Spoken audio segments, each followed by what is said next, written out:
while my expansions will be mined out. You can see that my minerals are really starting to die away here. His minerals are still kind of beefy. They still got some beans in them. And he's not expanded yet. I have not expanded yet, but we both know that we will need to expand. This is going to be this is going to be one of those longer games where the game will not be decided with just your first main base. We will need to expand eventually. Let's take a look at what he's building now. Production-wise, he's going stim packs. Stim packs are amazing, coupled with Marauders. Now I'm going to attack the side right here. This is a very good position for me to attack from.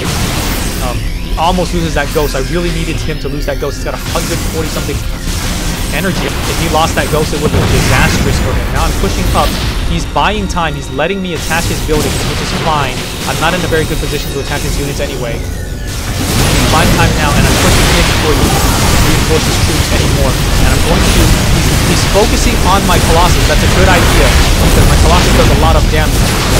Now I'm going to focus on his ghost, because I do not want those units surviving and getting energy. Ghosts get stronger as time passes because they get energy and are able to... Now I shot that shot with the Colossus because I do not want him pushing out to my base again. I want him running back into his base and into a more defensive position, but I do know that he has medevacs, and now I'm very wary that he may drop onto my base. So I really need to keep the pressure on or go on the defensive. So what I'm going to do is I'm going to stay somewhat close to my base just in case he decides to drop, and I'm going to keep these 3 zealots here in case he decides to drop with those medevacs. He's still getting stim packs. He's also getting siege tanks now. I expect him to get siege mode soon. That's going to be very, very bad news for me because my strategy relies on me having slightly superior range than he does. That's why I was able to take out the supply depot and damage his barracks. That's why he had to retreat slightly. Otherwise, he would be able to exert pressure. With siege mode siege tanks positioned up here, I would not be able to make any slow push. Now, he's also got Vikings. Vikings, when they fly, attack air. They have 9 range while they're attacking air. That is why he got them, because he knows that a Colossus is susceptible to anti-air attacks, even though it is a ground unit. It is so big and tall that weapons that fire to ground or to air both can hit the Colossus. So it is very susceptible, especially because its move speed is not spectacular and anything can hit it. It does not have an extraordinary amount of HP, but it's not too bad. It's beefy enough to take some hits. So what I'm going to do is I'm going to double up on the Colossus. That's a very lethal combination because it does that line area of effect. I'm going to check this expansion. I see that he has nothing. And right now, I know that he has medevacs, so I'm also wary to the possibility that he might have expanded to his island expansions. Right now, he's actually expanded, picked up his main base, and moved over to his natural expansion. Now I've got 2 blocks, and I'm trying to exert some kind of pressure. His ghost is going to EMP. Misses slightly. He should EMP twice, actually. My Colossus is going to take out all his bio, and I make a very critical mistake here. I did not notice that he has a siege mode siege tank.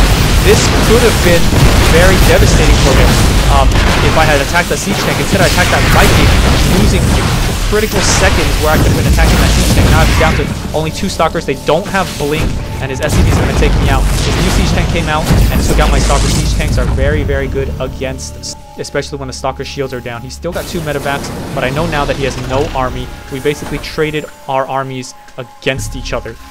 He's got an expansion. I've got an expansion, but he's making a little bit more than I am because I had to build this, wasting 400 minerals, and I also mined out my main. Now, what I'm going to do, because I know that he has medevacs, I put 2 probes in here, and I'm going to drop 1 probe at each island expansion to make sure that I know if he indeed expands. I'm also going to research blink on these stalkers because stalkers can actually blink onto the island expansions from this area. If you move your stalkers here, they have enough sight to blink onto this ledge and attack island expansions. And he does not have very good anti-stalker air right now. He doesn't have banshees. He doesn't have banshee cloak, at least not that I've seen. So I'm going to build that Twilight Council and get blink. Now he's still getting Vikings, and I'm not going to build any more Colossi after this. The reason being, he already knows that I have Colossus. I did not research anything for the Colossus. I did not get the range for the Colossus. So it's okay if I stop building them and I switch to a different tech. I want him to continually build Vikings, because Vikings, yes, they're good against air, but they're not very good against ground. They can turn into little kind of Goliath-like machines, but those aren't very good either. So I want him to waste his money thinking that Vikings are still going to be effective later on in the game. You can see that I'm researching Blink. He's got his tank in siege mode here, and I just got shot with that tank, so I know that he's got siege mode. Well, I know now that he's got siege mode. He's repairing his medevac, and this is kind of a standoff. I don't want to attack without sufficient troops, but I do have a plan. I'm going to move my Immortal in to test how many tanks that he has. A shot onto an Immortal will only do 10 damage, even if it's a siege-moded arc-light cannon. So I'm going to move my Immortal in to tank hits.